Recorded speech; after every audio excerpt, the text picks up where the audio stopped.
Assalamualaikum warahmatullahi wabarakatuh. Perkenalkan, nama saya Iblis Sensya dari kelas 10 IPA 3 SMA Harapan Mandiri, Medan.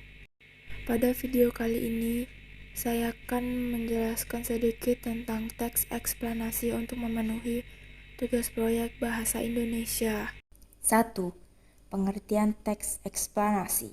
Secara etimologi, istilah eksplanasi berasal dari bahasa Inggris, yaitu explanation, yang berarti penjelasan atau keterangan.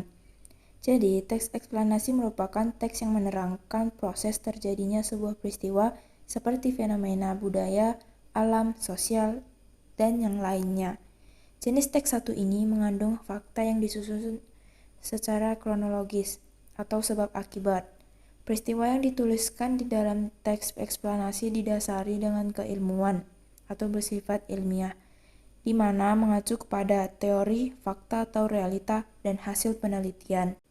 Tujuan teks eksplanasi sendiri adalah untuk menerangkan tahapan, langkah, maupun proses bagaimana, serta memberikan alasan mengapa. 2.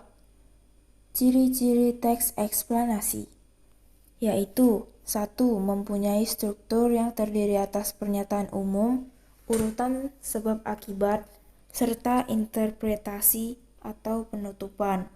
2. Berisikan informasi faktual atau informasi yang berdasarkan fakta. 3. Informasi faktual yang dimaksud adalah informasi yang bersifat keilmuan atau ilmiah. Contohnya, sains. 4. Bersifat informatif. 5. Tidak berusaha dalam mempengaruhi pembaca supaya percaya pada hal yang dibahas. 6. Memakai sequence markers. Contoh, pertama, kedua, ketiga, dan seterusnya, atau juga memakai kata pertama, berikutnya, terakhir. 7. Memuat informasi, data, dan lainnya. 3. Jenis-jenis teks eksplanasi. Secara umum, jenis teks eksplanasi terbagi menjadi dua jenis yang berbeda, yaitu 1. Teks eksplanasi tentang alam. Jenis teks satu ini memuat bacaan di mana topik berhubungan dengan bencana alam seperti gempa, gerhana bulan, tsunami, tanah longsor, angin topan, serta bencana yang lainnya yang berkaitan dengan fenomena atau kejadian alam. Kedua, teks eksplanasi tentang sosial atau lingkungan sekitar. Di dalamnya berisikan mengenai peristiwa yang berlangsung di sekitar kita, seperti adanya demo, padamnya aliran listrik, rumah roboh, pengangguran, kemiskinan, dan lainnya. Di dalam jenis teks ini bisa diuraikan menjadi budaya topik seperti mengenai budaya, permasalahan perekonomian masyarakat, atau yang lainnya. 4. Struktur teks eksplanasi, yaitu 1. Pernyataan umum. Bagian satu ini menerangkan terkait latar belakang serta tinjauan umum topik yang bisa berwujud klasifikasi, definisi, sejarah, serta asal-usul. Di dalam bagian ini juga terdapat gambaran secara umum mengenai apa, mengapa, serta bagaimana proses peristiwa alam itu bisa terjadi. 2. Deretan penjelas. Di bagian satu ini isinya perincian proses atau sebab terjadinya sebuah fenomena yang juga meliputi akibat serta dampak yang ditimbulkan. 3. Interpretasi. Bagian satu ini isinya merupakan penafsiran penulis terkait topik dengan perspektif tertentu yang lebih luas serta menyeluruh, dan juga menerangkan korelasi peristiwa yang menyertainya. 4.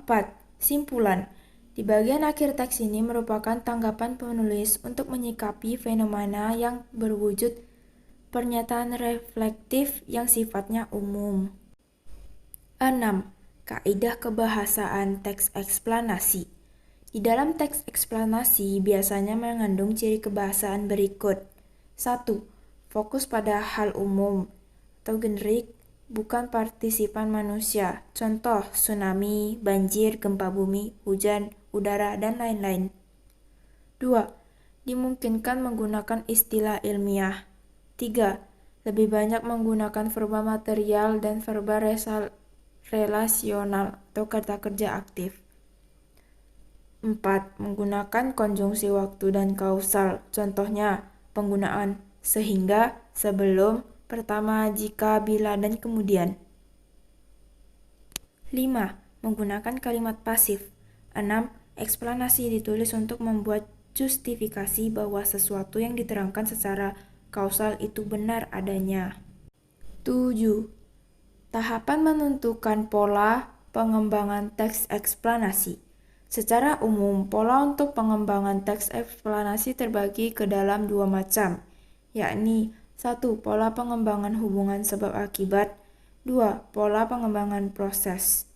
Pola pengembangan proses bisa dikerjakan dengan tahapan sebagai berikut.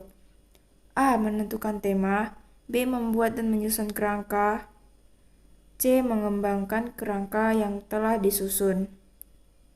Sekian dari saya akhiri. Wassalamualaikum warahmatullahi wabarakatuh.